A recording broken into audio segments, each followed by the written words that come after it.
اعوذ باللہ من الشیطان الرجیم بسم اللہ الرحمن الرحیم۔ حکم یہ دیا گیا، فرعون نے بے لگام ہو گیا، بالکل سرکش ہو گیا ہے۔ حضرت موسیٰ علیہ السلام سے کہا گیا جاؤ اس کے پاس اور اپنے بھائی کی مدد سے ذکر کرو۔ پھر یہ سورہ طٰہٰ ہے، آیت نمبر 24 سے لے کے 28 تک، 24 to 28۔ یہ جو وحی آئی، جس کا بھی پہلے ابھی میں نے چند منٹ پہلے تذکرہ کیا تھا کہ اللہ کی طرف سے ندا آئی، آواز آئی ان کے پاس، میں تمہارا رب ہوں، میں تمہارا الہ ہوں، کوئی اور نہیں ہے، میری بندگی اختیار کرنا اور میرے ذکر کے لیے نماز قائم کرنا، صلاۃ کا قیام کرنا۔ اس کے بعد کچھ باتیں اور بتائیں کہ آخرت کیا ہے، قیامت آئے گی، حساب لیا جائے گا، اور یہ بتانے کے بعد پھر دو معجزے دیے۔ کہا اپنی لاٹھی موسیٰ زمین پر ڈالو، وہ لاٹھی سانپ نظر آئی، سانپ بن گئی۔ حضرت موسیٰ ڈرے اور ڈرو مت، اٹھا لو واپس، تو واپس وہ لاٹھی تھی ان کے ہاتھ میں۔ دوسرا معجزہ دیا کہ تمہارے ہاتھ کے اندر روشنی آ جائے گی، نکالو بغل میں دبا کر۔ وہ جیسے آپ کو یہ جگہ جگہ بہت سے گرو ہوتے ہیں نا، وہ ہاتھ اٹھائے ہوئے ملتے اور اس سے وہ تصویر بنا دیتے، اس میں سے کرنیں نکل رہی روشنی۔ یہ اصل میں حضرت موسیٰ کو ملا تھا اور یہ اور کسی گرو کو نہیں ملا۔ یہ زندگی میں ہم بعض لوگوں کو جانتے ہیں، ملے ہیں ان سے، جو اب بہت بڑے گرو بن گئے ہیں اپنے اس دنیا سے گزرنے کے بعد غیر مسلموں میں،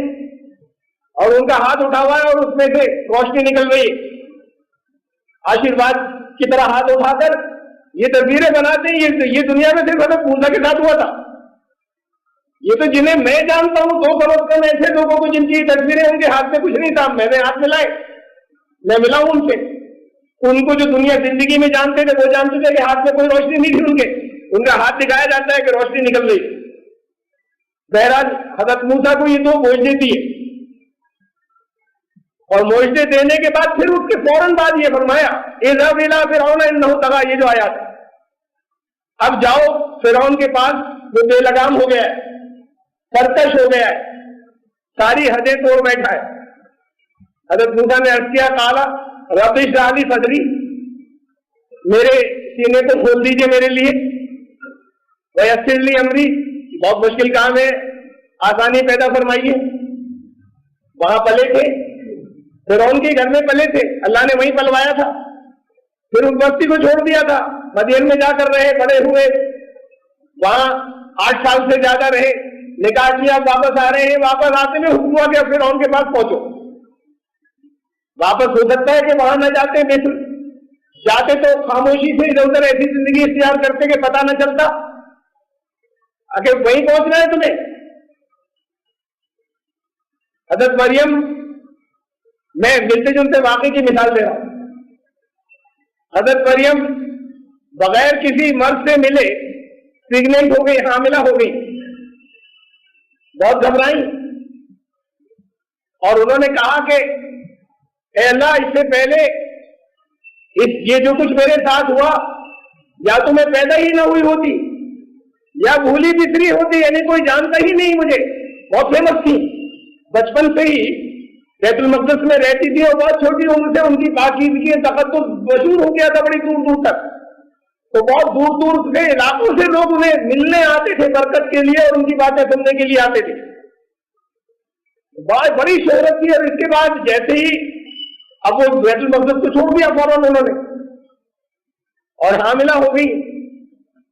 کسی مرد سے کوئی تعلق کبھی نہیں رہا۔ تو قرآن شریف میں ہے کہ انہوں نے فریاد کی کہ اللہ، میں بھولی بسری ہوتی، کوئی جانتا نہیں مجھے۔ دنیا میں بہت لوگ رہتے ہیں، کسی کے ساتھ کیا کیا ہوتا ہے، اب مجھے میری لوگ عقیدت رکھتے ہیں، محبت رکھتے ہیں، یہ سمجھتے ہیں کہ دین کی باتیں کیا کہیں گے، یہ تو سب کچھ ٹوٹ جائے گا، بگڑ جائے گا، ان کے ایمان ٹوٹ جائیں گے۔